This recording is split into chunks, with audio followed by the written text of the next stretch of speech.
نحمده ونصلي على رسوله الكريم أما بعد فأعوذ بالله من الشيطان الرجيم بسم الله الرحمن الرحيم رب اشرح لي صدري ويسر لي أمري واحلل عقدة من لساني يفقهوا قولي إن في خلق السماوات والأرض واختلاف الليل والنهار لآيات لأولي الألباب الذين يذكرون الله قياما وقعودا وعلى جنوبهم ويتفكرون في خلق السماوات والأرض ربنا ما خلقت هذا باطلا سبحانك فقنا عذاب النار ربنا إنك من تدخل النار فقد أخزيته وما للظالمين من أنصار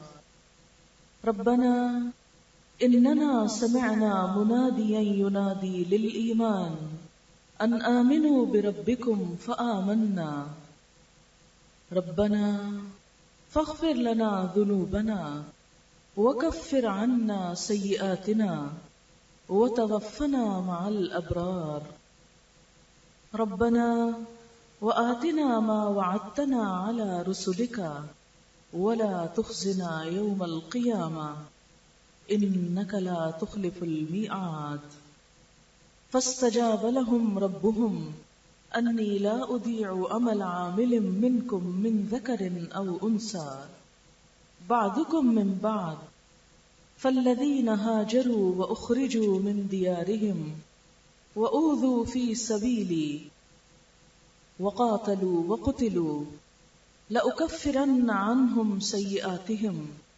ولأدخلنهم جنات تجري من تحتها الأنهار ثوابا من عند الله والله عنده حسن الثواب لا يغرنك تقلب الذين كفروا في البلاد متاع قليل ثم مأواهم جهنم وبئس المهاد لكن الذين اتقوا ربهم لهم جنات تجري من تحتها الأنهار خالدين فيها نزلا من عند الله وما عند الله خير للأبرار وإن من أهل الكتاب لمن يؤمن بالله وما أنزل إليكم وما أنزل إليهم خاشعين لله لا يشترون بآيات الله ثمنا قليلا أولئك لهم أجرهم عند ربهم إن الله سريع الحساب يا أيها الذين آمنوا اصبروا وصابروا ورابطوا واتقوا الله لعلكم تفلحون صدق اللہ العظیم۔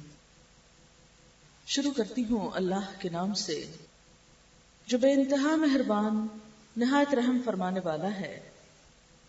آسمانوں اور زمین کی پیدائش میں، رات اور دن کے باری باری آنے میں عقل والوں کے لیے بہت نشانیاں ہیں جو کھڑے اور بیٹھے اور اپنی کروٹوں پر اللہ کو یاد کرتے ہیں اور آسمانوں اور زمین کی پیدائش میں غور و فکر کرتے ہیں۔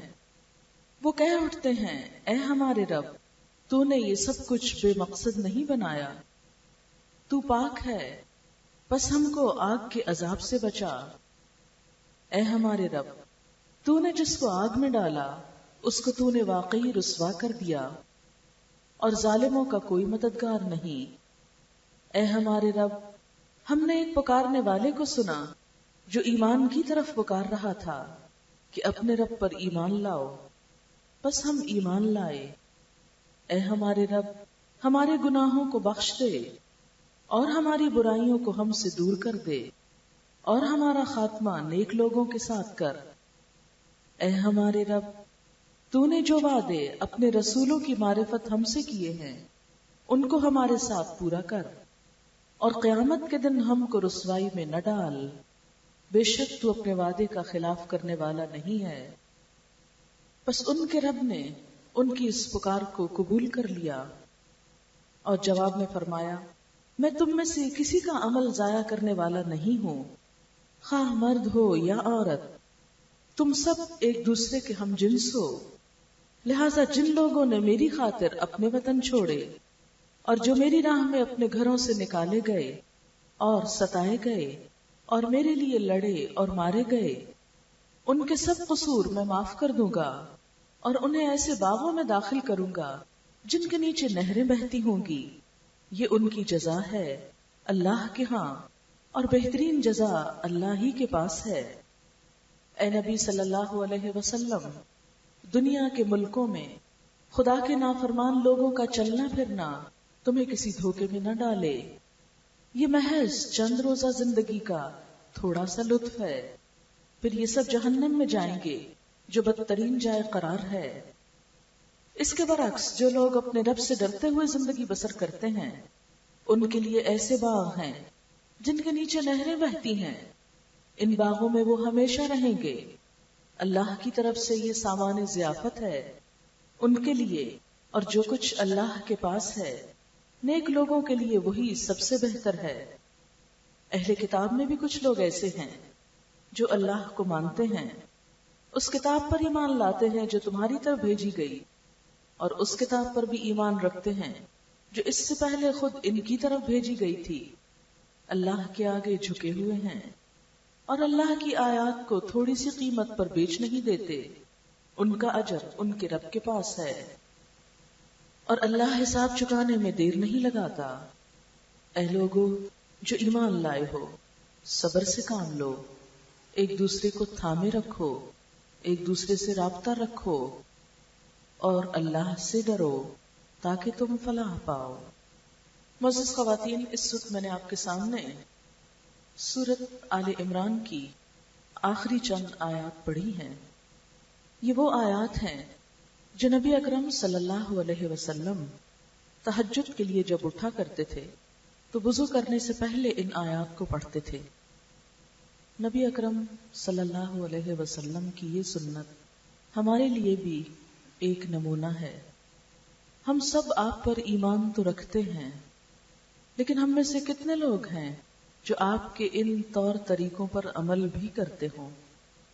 اگر ہم تہجد پڑھتے بھی ہوں تو ہم میں سے کتنے لوگوں کو یہ معلوم ہے کہ تہجد سے پہلے آپ کیا آیات پڑھتے تھے، تہجد کی رکعتیں کتنی تھیں، اس کے بعد وتر کی کیفیت کیا تھی؟ پہلی بات تو یہ ہے کہ ہماری اکثریت کو یہ چھوٹی چھوٹی سنتیں معلوم ہی نہیں، معلوم کرنے کی کوشش ہی نہیں کرتے، اور اگر معلوم ہو بھی جائیں تو عمل کرنے کی کوئی کوشش نہیں ہوتی۔ سوال یہ پیدا ہوتا ہے کہ یہ آیات نبی صلی اللہ علیہ وسلم کیوں پڑھا کرتے تھے؟ روایات میں آتا ہے کہ آپ پر جس دن یہ آیات نازل ہوئی تھی، جب یہ آیات آپ کو عنایت ہوئی تھی تو شکرانے کے طور پر آپ نماز میں اتنا روئے تھے کہ آپ کے آنسوں سے آپ کا سینہ بھیگ گیا تھا، صرف شکر گزاری کے طور پر کہ مجھے اتنی بہترین آیات ملی ہیں۔ اور پھر آپ صلی اللہ علیہ وسلم نے یہ بھی فرمایا کہ بڑی تباہی ہے اس شخص کے لیے جس نے ان آیتوں کو پڑھا اور ان میں غور نہ کیا۔ ہم میں سے بہت سے لوگ یہ آیات پڑھ جاتے ہیں، لیکن ہم میں سے کتنے ہیں جو ان آیات پر غور کرتے ہوں؟ غور کرنا تو دور کی بات، ان کا معنی بھی جانتے ہوں، اس لیے کہ یہ ہماری پرائرٹیز میں سے نہیں رہا۔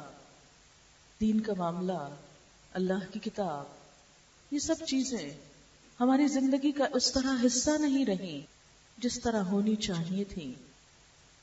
اگر دنیا کے کسی معاملے میں ہم کو معلوم ہو کہ بڑی تباہی ہے اس لڑکی کے لیے جو کھانا پکانا نہیں جانتی، تو آپ نے دیکھا ہوگا کہ ہم مائیں یہ بات سوچ کے ہی لرز اٹھتی ہیں کہ ہماری بچی کل اپنے گھر جا کر کیا کرے گی۔ وہ جانے سے پہلے کچھ نہ کچھ تو سکھا دو، چائے بنانا تو سکھا ہی دو، کہ اور کچھ نہیں، ساس کو چائے ہی بنا کر خوش کر دے۔ دنیا کے معاملات میں جہاں بھی ہمیں پتہ چل جائے کہ کوئی کام نہ کرنے سے ہمارا نقصان ہو سکتا ہے تو ہم ہر قیمت پر اس کام کو کرنا چاہتے ہیں، لیکن دین کے معاملے میں خواہ ہمیں بار بار احساس دلایا جائے کہ ایک کام ہمارے کرنے کا ہے، پھر بھی ہم توجہ کم ہی دیتے ہیں۔ تو بہرحال آج کی اس شام ان آیات کا انتخاب میں نے اسی لیے کیا کہ ہم سب مل کر غور و فکر کرتے ہیں، کیونکہ کسی بھی چیز میں غور و فکر کے لیے صرف ترجمہ پڑھ لینا بھی کافی نہیں ہوا کرتا کہ ہم قرآن پاک کی کوئی ٹرانسلیشن اٹھائیں اور اس کی ٹرانسلیشن ریڈ کر لیں اور یہ سمجھیں کہ ہم ان کا حق ادا کر رہے ہیں۔ آئیے دیکھتے ہیں، ایک کوشش کرتے ہیں، اور یہ صرف پہلی اور آخری کوشش نہیں، یہ کوشش بار بار ہونی چاہیے کہ یہ آیات کس چیز کی طرف ہماری توجہ دلاتی ہیں۔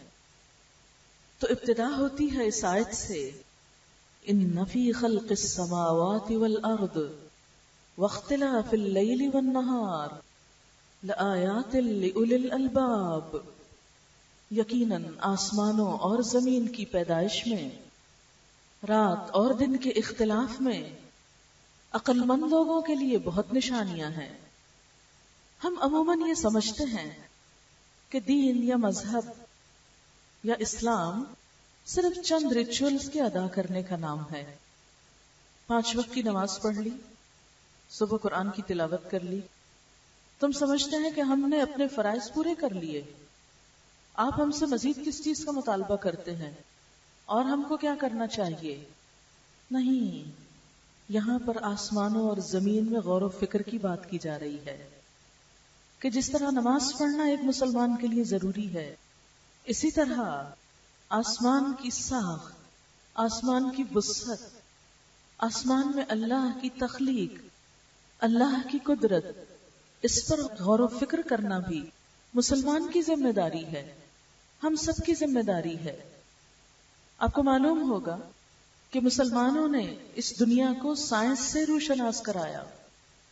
ہم مسلمان ہوتے ہوئے دین اور دنیا کو الگ الگ خانوں میں بانٹ گئے کہ یہ تو ہمارے دین کے ریچولز ہیں اور یہ دنیا داری کے کام ہیں۔ ہماری پرسنالٹیز ڈوئل پرسنالٹیز ہو گئی، کہیں ہم دنیا دار ہوتے ہیں اور کہیں ہم دین دار ہوتے ہیں، جبکہ ایک مسلمان دوہری شخصیت کا مالک نہیں ہوتا، وہ جس جگہ دین دار ہوتا ہے وہیں پر دنیا دار بھی ہوتا ہے، اور جہاں دنیا میں ہوتا ہے وہاں وہ دین دار بھی ہوتا ہے۔ وہ نماز کو بھی عبادت سمجھتا ہے، وہ رزق حلال کی طلب کو بھی عبادت سمجھتا ہے، وہ قرآن کی آیات پڑھنا بھی عبادت سمجھتا ہے، وہ کائنات کی آیات میں غور و فکر کو بھی عبادت سمجھتا ہے، کیونکہ نماز کا حکم بھی اللہ تعالیٰ نے دیا ہے، کائنات بھی اللہ نے بنائی اور اس میں غور و فکر کا حکم بھی اسی نے دیا۔ جب اطاعت اس کی ہو رہی ہے، حکم اس کا مانا جا رہا ہے، تو یہی تو عبادت ہے۔ اور اگر عین سجدے کی حالت میں اور عین عبادت کی حالت میں ہماری نیت خراب ہے، لوگوں کو دکھانا مقصود ہے، تو وہ نماز بھی اللہ کے ہاں کسی قیمت کی نہیں۔ اگر ہماری دینداری صرف چند ظاہری عمل تک ہے اور دل ہمارا کسی اور ہی فکر میں ڈوبا ہوا ہے، اگر دین ہم نے صرف دکھاوے کے لیے رکھ لیا یا صرف چند اغراض کے لیے اور دل دنیا کی محبت میں ڈوبا ہوا ہے، تو اللہ کے ہاں یہ دین نہیں۔ ایک مسلمان کے ظاہر اور باطن میں فرق نہیں ہوا کرتا۔ وہ اگر ظاہر میں اللہ کی عبادت میں اور ایون دنیا کے کام میں مشغول ہے، تو دل اس کا اللہ کی یاد میں مشغول ہوتا ہے۔ وہ آسمان کی وسعتوں پر غور کر کے، وہ چمکتے ستاروں کو دیکھ کر اللہ کی محبت سے بھر جاتا ہے، ان میں غور و فکر کرتا ہے۔ اور اسی طرح اگر وہ نماز میں قرآن کی کوئی آیت تلاوت کرتا ہے یا سنتا ہے، تو وہ آیت بھی اس کے دل میں اپنے رب کی محبت میں اضافے کا سبب ہوتی ہے۔ مخلوق ہوتے ہوئے کوئی بندہ اپنے خالق سے بے نیاز نہیں رہ سکتا، اپنے رب سے دور نہیں ہو سکتا۔ لہذا یہ جو فرمایا ان فی خلق السماوات، دیکھو آسمان کی تخلیق میں، آسمانوں کی پیدائش میں، تو جب ہم آسمانوں کی طرف نظر ڈالتے ہیں اور صرف ایک نیکڈ آئے سے نہیں، ایک دوربین کے ذریعے دیکھتے ہیں تو دیکھنے والے جو دن رات ستاروں کی گردش دیکھ رہے ہیں انہی کے انکشافات ہیں کہ اس کائنات میں، اس آسمان کی وسعتوں میں 100 کروڑ گیلیکسیز موجود ہیں. اور ایک گیلیکسی کتنی ہوتی ہے؟ ایک گیلیکسی میں اندازاً 100 کروڑ ستارے، 1 ٹریلین ستارے ہوتے ہیں. اور ایک ستارے کا فاصلہ دوسرے سے اتنا زیادہ ہے کہ اگر ہم صرف ایک گیلیکسی کو اپنے سامنے رکھیں تو روشنی ایک کنارے سے دوسرے کنارے تک جانے کے لیے اس کو 10 ملین سال چاہیے. 10 ملین سال صرف روشنی کو ایک طرف سے دوسری طرف پار کرنے کے لیے. اور آپ کو معلوم ہے کہ روشنی کی رفتار کیا ہے؟ 1 سیکنڈ میں 3 لاکھ کلومیٹر. صرف 1 سیکنڈ. سیکنڈ کا مطلب ہم سب سمجھتے ہیں کہ 60 سیکنڈ ہو تو 1 منٹ بنتا ہے، اور 60 منٹ ہو تو گھنٹہ بنتا ہے. 1 سیکنڈ میں روشنی 3 لاکھ میل دور جاتی ہے. اس رفتار سے جب روشنی ایک کنارے سے دوسرے پہ آتی ہے تو اتنی وسعت ہے صرف ایک گیلیکسی میں کہ 10 ملین سال چاہیے اس کو. تو آپ اندازہ کیجئے کہ اگر اس روشنی کو ساری کائنات کا سفر کرنا پڑے تو روشنی بھی تھک جائے. انسان کے تو بس کی بات ہی نہیں کہ وہ صرف اللہ کی تخلیق کا احاطہ بھی کر سکے، صرف یہی دیکھ سکے کہ اس نے کیا کچھ بنا رکھا ہے. ہم تو گننے کے لائق بھی نہیں، گن بھی نہیں سکتے ان سب چیزوں کو.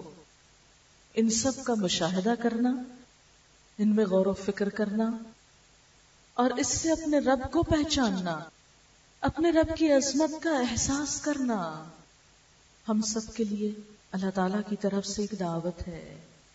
کبھی ہم نے سوچا کہ یہ آسمان پر غور و فکر ہم سے کس چیز کا مطالبہ کرتا ہے؟ یہ ہمیں کیوں کہا گیا کہ غور و فکر کرو؟ اور اللہ تعالیٰ شکوہ کرتے ہیں. سورۃ یوسف میں آتا ہے وَكَأَيٍّ مِّنْ آيَةٍ فِي السَّمَاوَاتِ وَالْأَرْضِ يَمُرُّونَ عَلَيْهَا وَهُمْ عَنْهَا مُعْرِضُونَ. کتنی ہی نشانیاں آسمانوں اور زمین میں ہیں جن سے یہ لوگ گزرتے رہتے ہیں لیکن وہ ان سے منہ موڑ کے چلے جاتے ہیں. اور یہ بھی ایک حقیقت ہے، ہم سب جانتے ہیں کہ ہم میں سے سب کی عمر ایک شعور کی عمر میں داخل ہو چکی ہے. 20 30 40 50 سال کے لگ بھگ ہو چکے ہیں. اور اتنے سالوں میں کتنے دن ایسے آئے، کتنے لمحے ایسے آئے کہ ہم نے سب دنیا کے ہنگامے چھوڑ کر صرف آسمان کی وسعتوں پر غور و فکر کیا ہو، اور ایک کنارے سے دوسرے کنارے تک دیکھتے ہوئے اپنے رب کی بڑائی پکار اٹھے ہوں.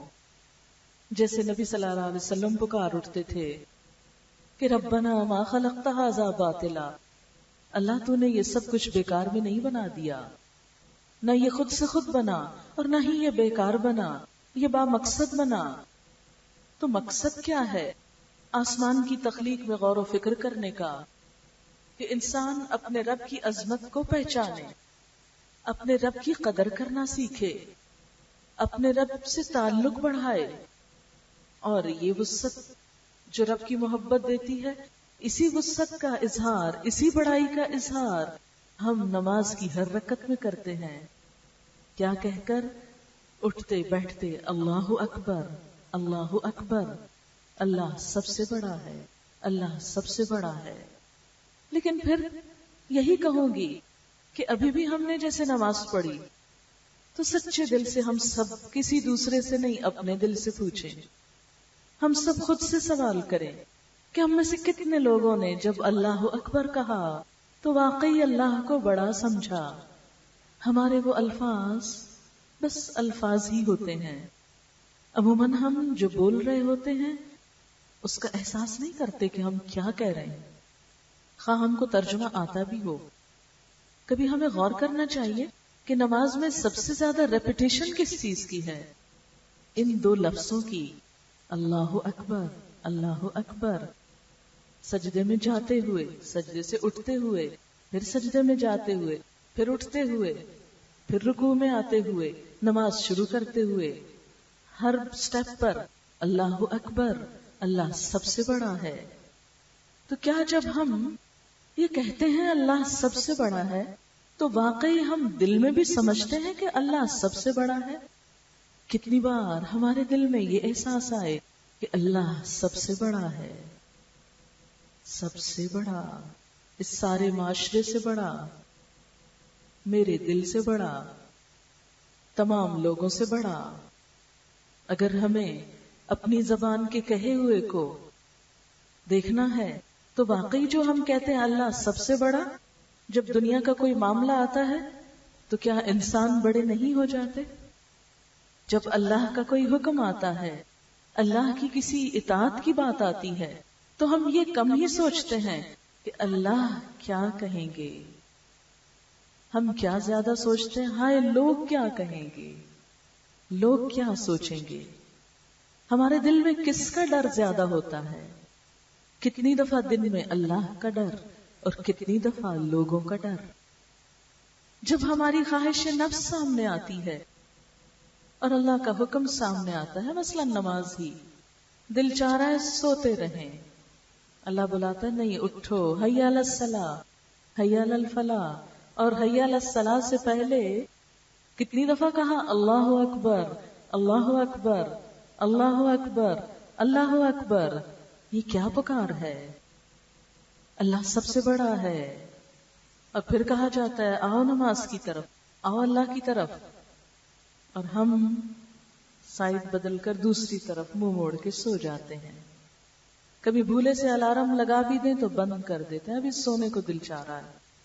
کہاں گیا وہ اللہ اکبر، اللہ سب سے بڑا؟ نہیں، اس وقت تو میری خواہش نفس سب سے بڑی ہے، میرا دل بڑا ہے، میری سوچ بڑی ہے۔ اللہ کی بڑائی کیسے دل میں آتی ہے؟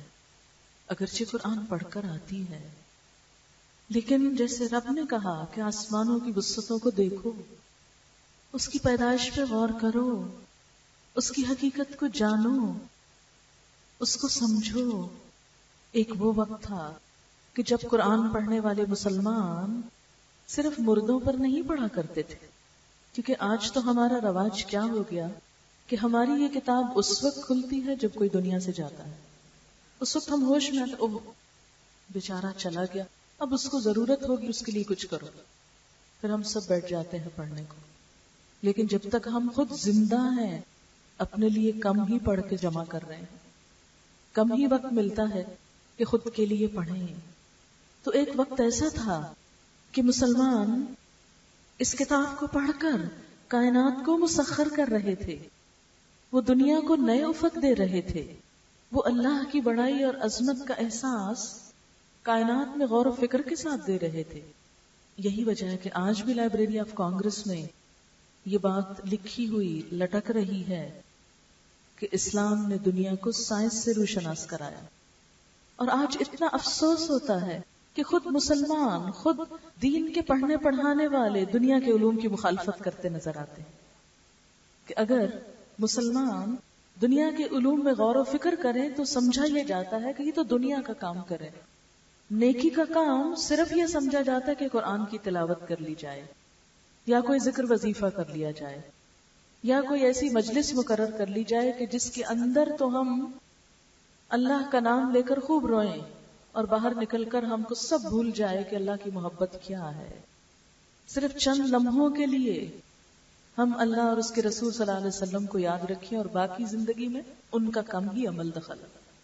آسمان و زمین کی ساخت میں صرف ایک اور بات یہ کہوں گی کہ ہماری یہ زمین جس پر اگر ہم ٹریول کرنا شروع کریں تو اس کا جو قطر ہے یا ڈائمیٹر ہے وہ 12,756 کلومیٹر، 12,754 کلومیٹر آپ کو فاصلہ بنے گا۔ جب آپ ایک جگہ سے لے کر دوسری جگہ، وہیں سے جہاں سے چلے وہاں تک آپ پہنچیں گے۔ 12,000 یا اندازاً 13,000 کلومیٹر پر مشتمل یہ گولا پوری کائنات میں کیا حیثیت رکھتا ہے؟ سائنسدانوں کا کہنا یہ ہے کہ اس کی حیثیت بس اتنی ہے جتنی سمندر کے کنارے پڑی ہوئی ریت کے ذرات میں سے ایک ذرہ، یعنی پوری جب مخلوق کے اوپر نظر آتی ہے تو یہ ایک ذرے سے زیادہ نہیں، اور ذرہ بھی مائکروسکوپک ذرے کے برابر، وہ ذرہ نہیں جو ہم کو آنکھ سے نظر آ جائے. صرف سورج جس کو ہم دیکھ سکتے ہیں، باقی سب ستاروں کو تو ہم یوں دیکھ بھی نہیں سکتے، ستارے ہوں یا سیارے، وہ ہماری زمین سے 14 لاکھ گنا بڑا ہے. یعنی اگر بالز بنا دیے جائیں زمین کے تو 14 لاکھ بالز آپ ڈالیں اس ایک بڑے برتن میں جس کا نام آپ سورج رکھ لیں، اتنے گنا بڑا. اور زمین سے اس کا فاصلہ، یعنی سورج کا قطر جو ہے وہ 14 لاکھ کلومیٹر ہے، اور زمین سے اس کا فاصلہ 9 کروڑ میل دور ہے. اب سوچیں صرف زمین اور اس کا فاصلہ اتنا ہے، تو باقی ستاروں سیاروں کا آپس میں کیا ہوگا. اور پھر آپ دیکھیں کہ ہماری یہ زمین بالکل راؤنڈ شیپ میں نہیں ہے، اوول شیپ میں ہے. پھر 67.5 ڈگری پر جھکی ہوئی ہے اس طرح کو. دوہری حرکت ہے اس کی، جیسے فرسبی کی ہوتی ہے کہ آپ فرسبی پھینکے تو گول گول بھی گھومتی جاتی ہے اور آگے کو بھی جاتی ہے. اور اتنی ایکوریٹ ہے اس کی روٹیشن زمین کی کہ چند منٹس کا بھی فرق نہیں پڑتا. اسی طرح زمین کے اوپر چلتے پھرتے دیکھیں کہ بے جان سی چیز ہے، کس طرح اس کی موومنٹ ہے. ایک لٹو گھمانے کے لیے تو ہمیں رسی باندھ کے اس کو چھوڑنا پڑتا ہے. تو یہ زمین اس فضا، اس ہوا کے اندر لٹو کی طرح خود سے خود کیسے گھوم رہی ہے؟ کیونکہ وہ گھومتی ہے تو رات اور دن آتے ہیں. کیا یہ سب کچھ خود ہو رہا ہے؟ کیا اس کے پیچھے کسی قدرت کا ہاتھ نہیں؟ دراصل غور و فکر کی یہ دعوت کس لیے؟ اس کو پہچانو جو یہ کر رہا ہے، اس کی بڑائی کو محسوس کرو، اس کا شکر ادا کرو، اس کو اپنی زندگی میں اہمیت دو. فرمایا اس میں نشانیاں ہیں کن کے لیے؟ لآیات لأولی الالباب، عقل والوں کے لیے، سمجھ والوں کے لیے، ہر ایک کے لیے نہیں. اللہ تعالیٰ کے نزدیک عقل مند کون؟ جو ان چیزوں پر غور و فکر کرے، اپنی نگاہیں ان کے لیے کھولے، اور پھر صرف دنیا کے نہیں ہو کر رہ جاتے، بلکہ کیا کرتے ہیں؟ الذین یذکرون اللہ، وہ لوگ جو اللہ کا ذکر کرتے رہتے ہیں. کب؟ قیاما، قیام کی حالت میں کھڑے، وقعودا، اور بیٹھے، وعلی جنوبہم، اور اپنے پہلوؤں پر لیٹے. انسان کی یہی 3 حالتیں ہوتی ہیں، کبھی کھڑے ہو کر، کبھی بیٹھ کر، اور کبھی لیٹ کر اپنی پوزیشنز بدلتا رہتا ہے. اس سے کیا پتا چلتا ہے کہ ان تینوں حالات میں ذکر کیا جا سکتا ہے. اللہ کا ذکر کرنے کے لیے ضروری نہیں کہ آپ کسی بند کمرے میں ہی بیٹھے، کسی گوشے میں ہی بیٹھیں، یا صرف بیٹھ کر ہو سکتا ہے اور چلتے پھرتے نہیں. کیونکہ بہت سے لوگ پوچھتے ہیں اچھا کیا ہم واک کرتے ہوئے اپنی تسبیح پڑھ سکتے ہیں؟ جی ہاں، بالکل پڑھ سکتے ہیں. کیا لیٹ کے ذکر ہو سکتا ہے؟ جی بالکل ہو سکتا ہے. پھر کبھی پوچھتے ہیں کہ وضو کے بغیر ہو سکتا ہے اللہ کا نام؟ جی بالکل ہو سکتا ہے. اسی لیے میں نے ان آیات کا انتخاب کیا اور ساتھ ہی وہ حدیث آپ کے سامنے رکھی کہ نبی صلی اللہ علیہ وسلم تہجد کی نماز کے لیے وضو سے پہلے یہ آیات پڑھتے تھے. یہ روایت کرنے کی ضرورت کیا تھی صحابہ کو؟ اس لیے روایت کی گئی یہ بات تاکہ امت کے لیے آسانی ہو. ہم نے جب سے دین میں اپنی مرضی کی باتیں ڈالنا شروع کر دی ہیں، دین کو مشکل بنا لیا ہے. یہ نہیں کرنا، وہ نہیں کرنا، وہ نہ کرو، وہ نہ کرو. یوں لگتا ہے کہ دین صرف نہ کرو کا نام ہے. دین میں کرنے والی چیزیں تو بہت ہی کم ہیں، بس ساری کیا ہیں؟ نہ نہ نہ. حالانکہ ایسی بات نہیں ہے، بہت کچھ کرنے کا کہا گیا. چند چیزیں ہیں جو انسان کے لیے نقصان دہ ہیں، فرمائے یہ نہ کرو. اور ویسے بھی ٹیسٹ ہے، ہمارے رب نے ہمارے لیے ہر چیز کو جائز قرار دیا. پودوں میں سے، جانوروں میں سے وہ جانور جو ہمارے لیے نقصان دہ ہو سکتے تھے ان کو حرام کر دیا، اور باقی جو ہمارے فائدے کے تھے، خاص طور پر ویجیٹیرین جانور، وہ ہمارے لیے حلال قرار دیے. پھر اسی طرح پھل فروٹ میں کوئی چیز ہمارے لیے حرام نہیں ہے. ہاں یہ کہا کہ جوس سے نشہ آور چیز نہیں بنانا، جب تک وہ صرف جوس ہے، جتنا چاہو پیو، کسی گلاس پر قید بھی نہیں. یہ تو ہمارے ڈاکٹرز نے منع کر دیا کہ اب کوئی چیز اس سے زیادہ نہ کھاؤ ورنہ نقصان دہ ہوگی. اللہ تعالیٰ نے نہیں آپ کو منع کیا، لیکن جن چند چیزوں کو منع بھی کیا تو وہ دو وجہ سے، ایک تو یہ کہ وہ انسان کے لیے نقصان دہ ہو سکتی تھی، دوسرا یہ کہ ٹیسٹ ہے کہ اگر ہماری عقل میں نہیں بھی سمجھ آتا کیوں حرام ہے، تو اس کا جواب یہ ہے کہ مالک کی مرضی. جیسے آپ کے گھر میں آپ کی مرضی کہ اپنے نوکر کو چاکلیٹ کیک نہ کھانے دیں. پھر اسی طرح یہاں پر کیا فرمایا؟ الذین یذکرون اللہ قیاما وقعودا وعلی جنوبہم، وہ لوگ جو اللہ کا ذکر کرتے ہیں. ذکر میں سب تسبیحات آتی ہیں، مثلا سبحان اللہ وبحمدہ، سبحان اللہ العظیم، لا الہ الا اللہ. اتنا خوبصورت ذکر کہ فرمایا جو دن میں 100 مرتبہ پڑھتا ہے پھر کوئی شخص عمل میں اس سے آگے نہیں جا سکتا الا یہ کہ کسی نے یہی عمل کیا ہو. کیا مشکل ہے 100 دفعہ دن میں لا الہ الا اللہ پڑھنے میں. لیکن ہم نے چونکہ پابندیاں بہت لگا لی جی، ابھی وضو سے نہیں ہے اور ابھی ہم اس حالت میں نہیں اور اس میں نہیں، اور ابھی تو وہ حالت تو کبھی آ نہیں سکتی کہ ہم دنیا کے سب کام چھوڑ دیں اور ایک گوشے میں بیٹھ جائیں. اور اللہ نے بھی ہم پہ کوئی پابندی نہیں لگائی. چلتے پھرتے، واک کرتے، کام کاج کرتے، کھانا بناتے، کھانا لگاتے، سوائے اس کے کہ واش روم میں جا کے آپ نہیں پڑھ سکتے، ظاہر ناپاک جگہ ہے، کراہت آتی کہ اللہ کا ذکر ایسی جگہ پر کیا جائے. ادروائز عام نارمل حالات میں انسان چلتے پھرتے بہت ذکر کر سکتا ہے. درود شریف ایک دفعہ پڑھنے سے 10 رحمتیں. ہم میں سے کون نہیں چاہتا کہ اس پر رحمت آئے، لیکن کتنی پابندی ہم اس کی کرتے ہیں کہ اگر ہم کوئی اور دعا نہ بھی مانگ سکے، صرف درود شریف پڑھتے چلے جائیں تو اس پر بھی آپ کی ساری حاجتیں پوری ہو جائیں گی. بعض اوقات انسان کے اوپر ڈپریشن، گھبراہٹ، تکلیف، پریشانی کی ایسی کیفیت ہوتی ہے کہ اس کو یہ بھی سمجھ نہیں آتا کہ وہ ذکر کرے تو کیا کرے، دعا مانگے تو کیا مانگے. دعا مانگنا اس کو یاد نہیں رہتا اور کچھ نہ کرے، درود شریف شروع کر دے. بعض لوگ پوچھتے جب بہت غصہ آتا ہے کیا کرے، کچھ نہ کرے، درود شریف شروع کر دے. تو بہت سی اب نارمل کیفیات خود بخود کنٹرول ہونے لگیں گی. پھر پوچھتے ہیں اچھا وضو کے بغیر درود شریف ہو جاتا ہے؟ بھئی اگر اللہ کا ذکر ہو جاتا ہے تو درود شریف نبی صلی اللہ علیہ وسلم کا ذکر کیوں نہیں ہو سکتا؟ کہیں پر منع نہیں کیا گیا کہ بغیر وضو کے درود شریف نہ پڑھو. 2 چیزیں وضو کے بغیر نہیں ہوتی ہیں، ایک تو نماز اور ایک طواف. طواف وضو کے بغیر نہیں ہوتا، نماز وضو کے بغیر نہیں ہوتی. باقی ذکر جو بھی ہے وضو میں ہو، نہیں ہو، چل رہے ہو، پھر رہے ہو، سوتے سوتے آنکھ کھل گئی، خدا نہ خواستہ آپ کوئی ایسا خواب دیکھ کر اٹھے، ڈر گئے، تو آپ کو معلوم ہے کہ اس کا اتار کیا بتایا گیا ہے کہ لیفٹ سائڈ پہ ستکار دو اور اعوذ باللہ پڑھ لو تو انشاءاللہ اثر دور ہو جائے گا. ورنہ بعض اوقات یہ ہوتا ہے کہ اگر پناہ نہ مانگی جائے اللہ کی تو وہ جیسے ایک وارننگ ہوتی ہے اور وہ چیز پیش بھی بعض اوقات آ جاتی ہے اور انسان بھول جاتا ہے کہ میں نے ایسی کوئی چیز دیکھی. اب کیا ہماری شریعت اتنی ظالم ہو سکتی تھی کہ ایک شخص جو ڈر گیا اس کو اجازت نہیں دی جائے کہ آیت الکرسی پڑھ لے؟ اب وہ اٹھے اور جا کے واش روم میں وضو کر کے پھر آئے، پھر لیٹے اور پھر وہ آیت الکرسی پڑھے؟ ایسی کوئی پابندی نہیں لگائی گئی. پھر اسی طرح مثلاً ایک عورت بیچاری پیریڈز کی حالت میں جان دے رہی ہے تو موت تو سب پہ آنی ہے، کوئی انوکھی بات نہیں. کیا وہ کلمہ نہیں پڑھے گی؟ اس پہ کلمے کا بین کر دیں گے کہ نہیں تم تو پاک نہیں ہو اس لیے کلمہ نہ پڑھو؟ تو جب ہمیں کہیں منع نہیں کیا گیا تو ناروا سختی اپنے اوپر کرنا یہ خود اپنے ساتھ زیادتی کرنا ہے. تو یہاں کیا بتایا؟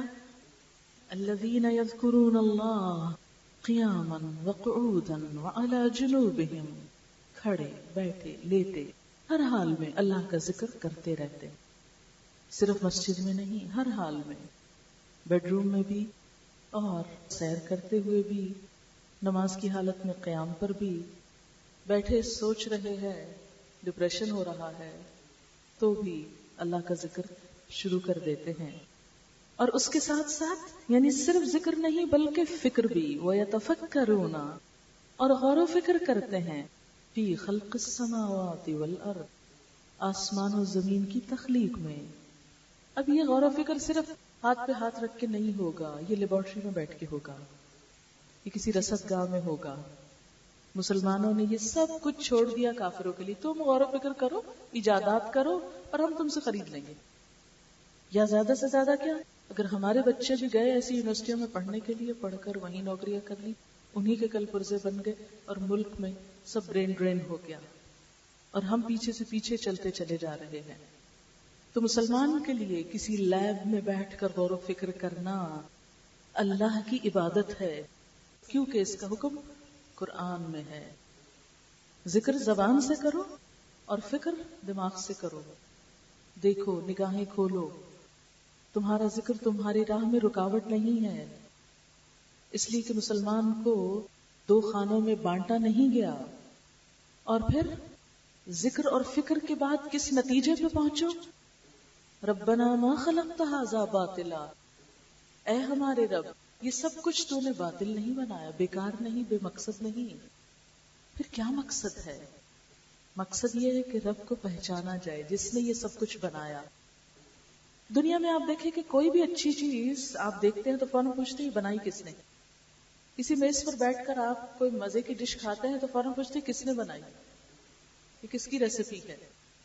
تو اس کائنات کا بنانے والا اور اس کے اندر یہ سب کچھ سجانے والا وہ کون ہے؟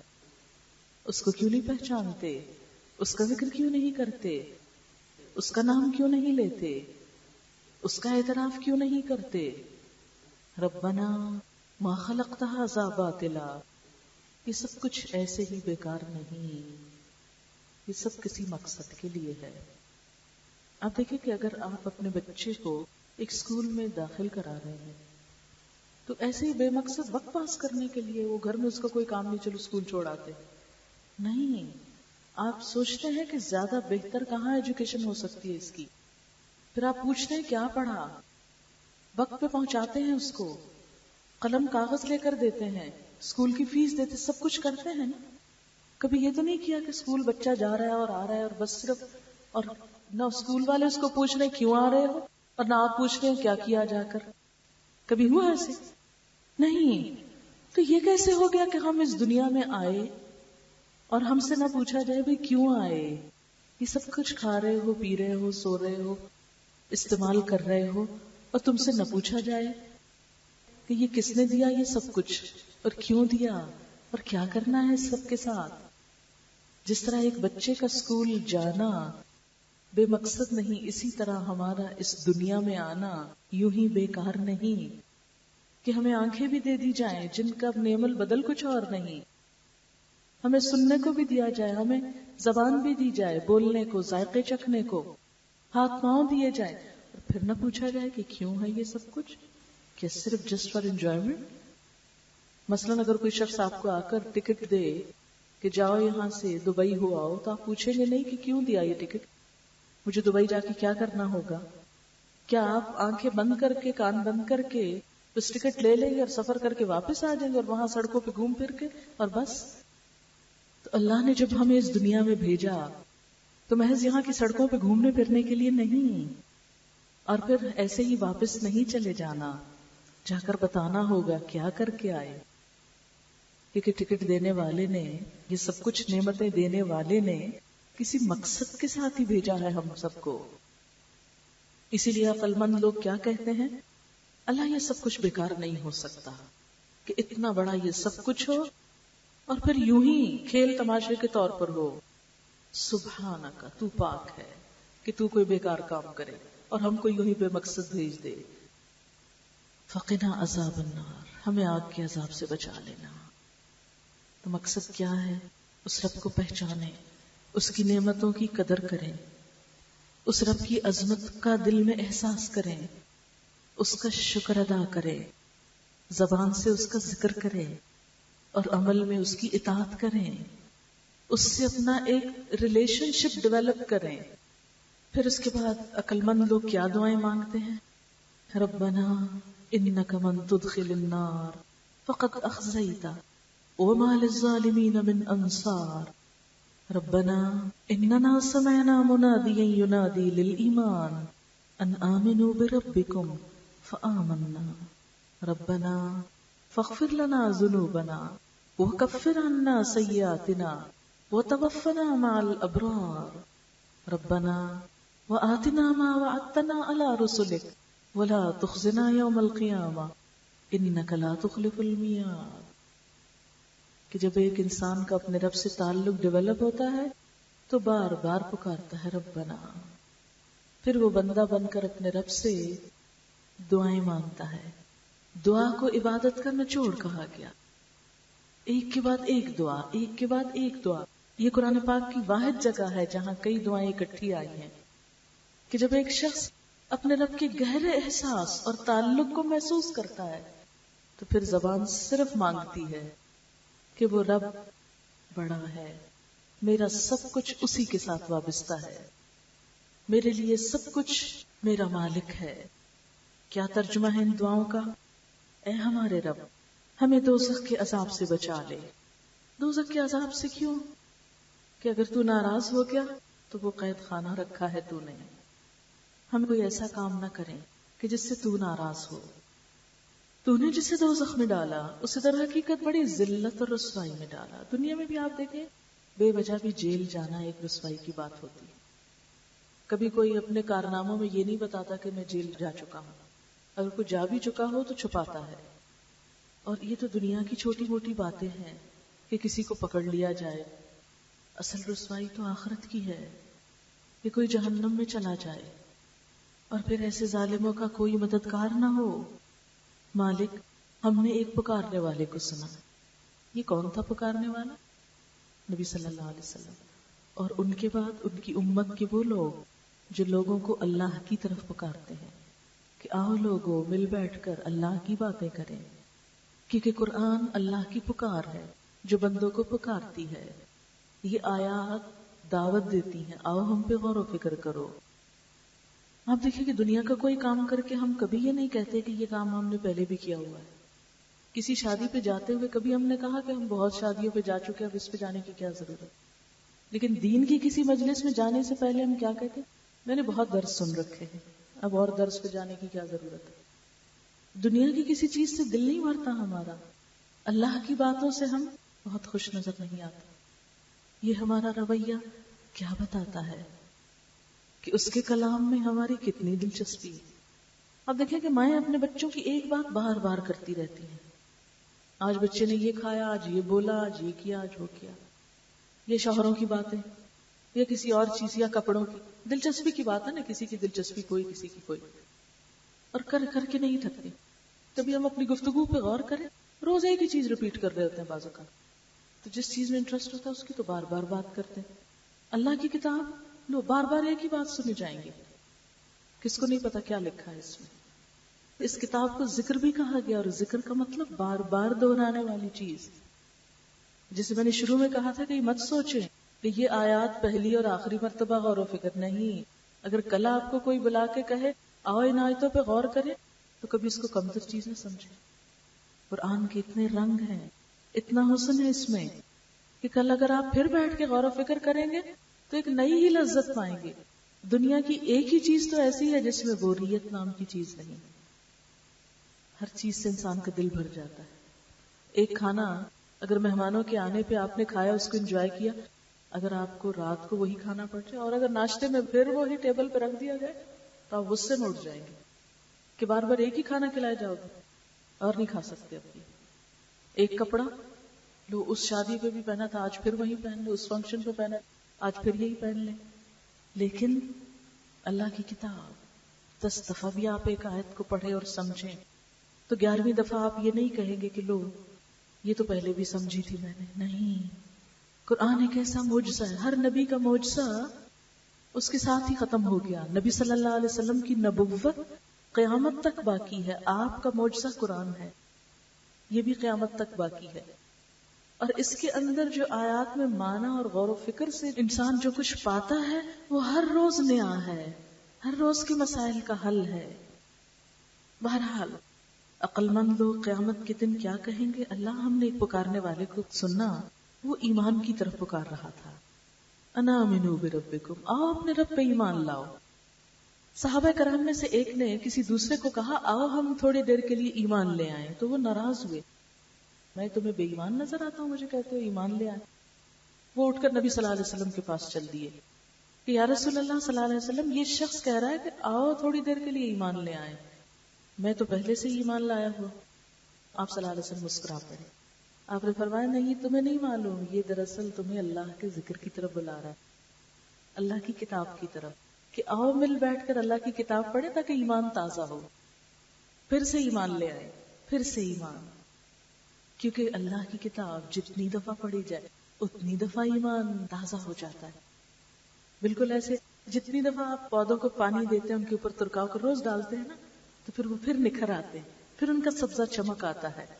لیکن اگر آپ چھوڑ دیں مرجھا جائیں گے بیچارے. دل بیچارہ بھی ایسا ہی ہے، اس کو اگر اللہ کے ذکر کی ڈوز نہ ملے مرجھا جاتا ہے. اللہ ہم نے ایک پکارنے والے کو سنا، وہ ایمان کی طرف پکار رہا تھا، یعنی قرآن کی طرف، دین کی طرف غور و فکر کرنے کی دعوت دے رہا تھا. آؤ دین کی باتیں سنو. فآمنا، تو ہم نے بات مان لی. ربنا، اے ہمارے رب، فاغفر لنا ذنوبنا، ہمارے گناہ معاف کر دے. وکفر عنا سیئاتنا، ہماری برائیاں ہم سے دور کر دے. وتوفنا مع الابرار، نیک لوگوں کے ساتھ فوت کر ہم کو. نیک لوگوں کے ساتھ خاتمہ یہ عقل مند لوگوں کی دعاؤں کا ایک حصہ ہوتا ہے. ایک بزرگ تھے جن کا نام خطیب البغدادی تھا. جب وہ حج کے لیے گئے تو زمزم پیتے ہوئے انہوں نے 3 دعائیں مانگی. ان میں سے ایک یہ کہ اللہ جب میں فوت ہوں تو میری قبر بشر الحافی کے ساتھ ہو. بشر الحافی بہت اللہ والے تھے، بہت نیک بزرگ تھے. کہ اللہ میری قبر مرنے کے بعد ان کے ساتھ بنے. دیکھیں نا تمنا، ہمارے ذہن میں تو کبھی خیال ہی نہیں آیا کہ مرنے کے بعد کہاں دفن ہوگا. تو اچھی موت خوش قسمتی کی علامت ہوتی. اے اللہ، جو وعدے تو نے اپنے رسولوں کے ذریعے کیے ان کو ہمارے ساتھ پورا کر، اور قیامت کے دن ہمیں رسوائی میں نہ ڈال، کیونکہ وہ رسوائی ساری مخلوق کے سامنے ہوگی، سب دنیا کے سامنے ذلت. بے شک تو اپنے وعدے کے خلاف کرنے والا نہیں. جواب میں ان کے رب نے فرمایا، میں تم میں سے کسی کا عمل ضائع کرنے والا نہیں ہوں، خواہ کوئی مرد ہو یا عورت. یہاں عورت کا نام لے کر بتایا گیا کہ اچھا کام کوئی بھی کرے، کوئی مرد ہو یا عورت، اللہ تعالیٰ اس کا اجر ضائع نہیں کریں گے. دعاؤں کے جواب میں کس چیز کا مطالبہ ہے؟ عمل کا مطالبہ، کہ کچھ کر کے لانا ہوگا. تم سب ایک دوسرے کے ہم جنس ہو. عورت اور مرد میں تفریق ختم کر دی گئی بحیثیت انسان، کہ تم سب ایک دوسرے میں سے ہو، کہ کسی مرد کا وجود عورت کے بغیر ہو نہیں سکتا اور کسی عورت کا وجود مرد کے بغیر نہیں. دونوں ایک دوسرے کی ضرورت ہے. حدیث پاک میں بھی نبی صلی اللہ علیہ وسلم نے النساء شقائق الرجال فرمایا کہ عورتیں مردوں کی سگی بہنیں ہیں. کہ جس طرح ایک خاندان میں بہن بھائیوں کا آپس میں تعلق ہوتا ہے، ایسے ہی ایک انسانی معاشرے میں مرد اور عورت ایک دوسرے کے ہمدرد اور خیر خواہ ہیں. وہ ایک دوسرے کے دشمن نہیں، ایک دوسرے کے حریف نہیں، مقابل نہیں، بلکہ وہ ایک دوسرے کے معاون اور مددگار ہیں. فرمایا، لہٰذا جن لوگوں نے میری خاطر اپنے وطن چھوڑے، جو میری راہ میں اپنے گھروں سے نکالے گئے اور ستائے گئے اور میرے لیے لڑے اور مارے گئے، ان کے سب قصور میں معاف کر دوں گا. یہی وجہ تھی کہ ہمیشہ ہجرت میں مردوں کے ساتھ ساتھ عورتیں بھی شامل رہیں. ہجرت حبشہ اول میں، ثانی میں، ہجرت مدینہ میں ہمیشہ مردوں کے شانہ بشانہ عورتیں بھی شریک رہیں، دین کے کاموں میں، نیکی کے کاموں میں. اور انہیں ایسے باغوں میں داخل کروں گا جن کے نیچے نہریں بہتی ہوں گی. باغ اور نہر، سبزہ اور پانی، ان دونوں کا چولی دامن کا ساتھ ہے. دونوں مل کر ایک دوسری چیز کا حسن بڑھاتے ہیں. لہذا جہاں جنت کا ذکر آتا ہے وہاں سبزے کے ساتھ پانی کا ذکر ضرور آتا ہے. یہ ان کی جزا ہے اللہ کے ہاں، اور بہترین جزا اللہ ہی کے پاس ہے. اے نبی صلی اللہ علیہ وسلم، دنیا کے ملکوں میں خدا کے نافرمان لوگوں کا چلنا پھرنا، بھاگنا دوڑنا، آنا جانا، سیر تفریح تمہیں کسی دھوکے میں نہ ڈالے. خطاب آپ سے ہے، مراد امت ہے، کہ امت مسلمہ کو ایسی چیزوں سے مروب نہیں ہونا چاہیے. یہ محض چند روزہ زندگی کا تھوڑا سا لطف ہے، یہ سیر و تفریح، یہ زندگی کا مقصد نہیں. آپ دیکھیں کہ ترقی یافتہ قوموں میں لوگ خوب کماتے ہیں سال بھر، پھر جب ہالیڈیز آتی ہیں تو سب دنیا نکل کھڑی ہوتی ہے، گھر خالی ہو جاتے ہیں، بیچز آباد ہو جاتے ہیں، ایک ملک سے دوسرے، دوسرے سے تیسرے، سب گھومنا پھرنا شروع ہو جاتا ہے. اور ہم جیسے کوئی ان کو دیکھیں تو جا کے حسرت سے دیکھتے رہتے ہیں کتنے لکی ہیں یہ لوگ، کیا ان کی سہولتیں ہیں، کیسی سڑکیں ہیں، کیسے کاروان ہیں، کیسا آنا جانا ہے. زندگی ہے تو ان کی ہے، ہم کہاں رہ رہے ہیں. اور ان کی نقالی میں تھوڑی بہت کوشش ہم بھی کر ڈالتے ہیں، لیکن یہ زندگی کا مقصد نہیں کہ صرف کماؤ اور صرف دنیا میں ہی انجوائے کر لو. ایک مسلمان کی اپروچ تو اس سے بڑی ہے، اس سے آگے ہے. اس کا مقام صرف دنیا نہیں، وہ تو ان وسعتوں کے باہر جنت کا متلاشی ہوتا ہے، جہاں اسے ہمیشہ کی زندگی کی خوشخبری دی گئی. فرمائیں یہ دنیا کا چلنا پھرنا اور دنیا کی سیر و تفریح یہ چند روزہ زندگی کا تھوڑا لطف ہے، لیکن کفر کے ساتھ کیا ہوگا؟ پھر یہ سب جہنم میں جائیں گے. یعنی اگر اللہ کو نہیں مانا، اللہ کی اطاعت نہ کی، جو بدترین جائے قرار ہے. اس کے برعکس جو لوگ اپنے رب سے ڈرتے ہوئے زندگی بسر کرتے ہیں، ان کے لیے ایسے باغ ہیں جن کے نیچے نہریں بہتی ہوں گی.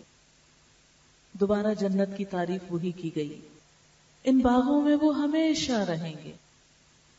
ہمیشہ کی بات سے یاد آیا کہ بہت سے لوگ جو جنت کے خواہش مند شاید نہیں ہوتے یا جنت کا مذاق اڑاتے، کہتے ہیں تو پھر بوریت نہیں ہوگی کہ ہمیشہ وہاں رہنا پڑے گا.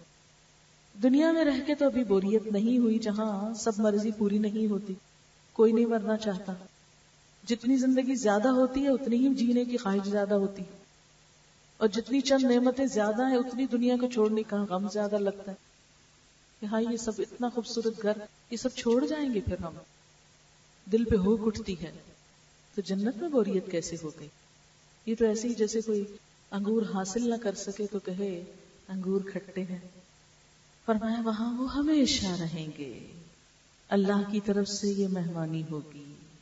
کسی انسان کی مہمانی بعض اوقات لوگ تمنا کرتے ہیں، خوش قسمتی سمجھتے ہیں کہ وہ کسی خاص شخصیت کے مہمان بن رہے ہیں، اور اگر بن جائیں تو دنوں مینشن کرتے رہتے ہیں فلاں کے گھر گئے تھے، فلاں کی دعوت پر گئے تھے. اسے اپنے لیے ایک آنر سمجھتے ہیں. تو اس سے بڑھ کر کیا آنر ہوگا کہ کوئی شخص اللہ کا مہمان ہو.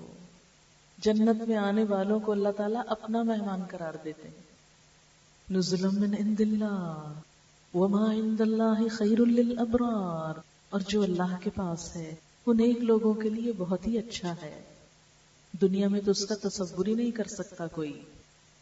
پھر فرمایا اہل کتاب یعنی یہود و نصارہ میں بھی کچھ لوگ ایسے ہیں جو اللہ کو مانتے ہیں. فرمایا کہ اہل کتاب میں سے کچھ اتنے اصول پرست ایماندار لوگ ہیں کہ وہ دنیا کی خاطر دین نہیں بیچتے، وہ دین کے فائدے کے لیے اپنے مفاد کو قربان کر دیتے ہیں. ان کا اجر ان کے رب کے پاس ہے اور اللہ حساب چکانے میں دیر نہیں لگاتا.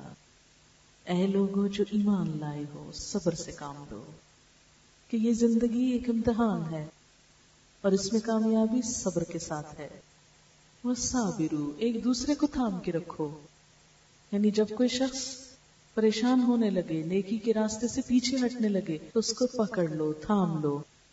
وَرَابِطُوا اور آپس میں رابطہ رکھو، میل جول رکھو. وَاتَّقُوا اللَّهَ اور اللہ سے ڈرتے رہو.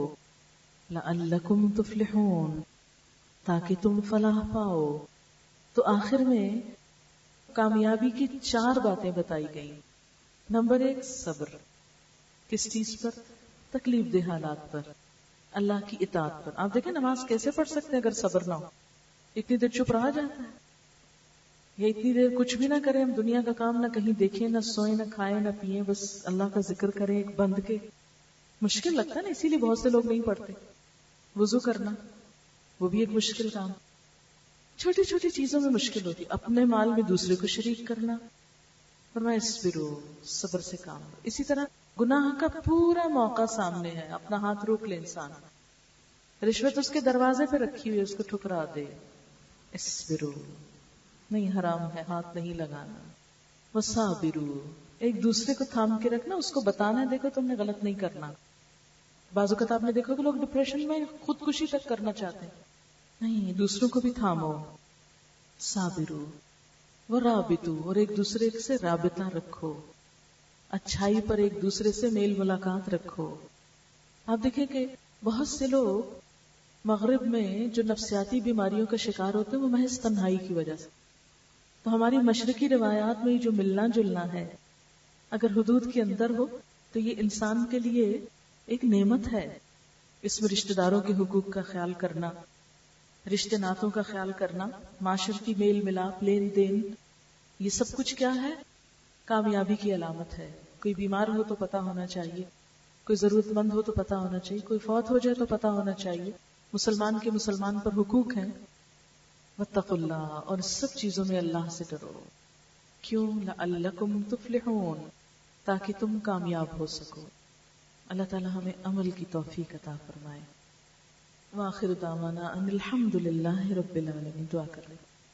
سبحان اللہ والحمد للہ ولا الہ الا اللہ واللہ اکبر ولا حول ولا قوة الا باللہ العلی العظیم. اللہم صل علی محمد وعلى آل محمد كما صلیت علی ابراہیم وعلى آل ابراہیم انک حمید مجید. اللہم بارک علی محمد وعلى آل محمد كما بارکت علی ابراہیم وعلى آل ابراہیم انک حمید مجید. ربنا آتنا فی الدنیا حسنۃ وفی الآخرۃ حسنۃ وقنا عذاب النار.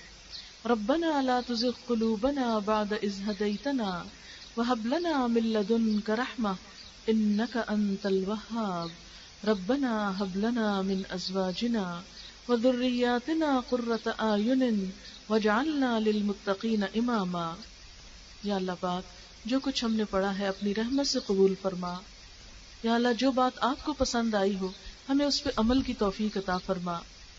اگر کوئی بات زبان سے بھول کے ایسی نکل گئی ہو جو آپ کو پسند نہ آئی ہو تو یا اللہ تو ہم سب کو اس سے دور کر دے اور ہمیں ایسے راستے کی ہدایت دے جو تیری پسند اور رضا کا ہو.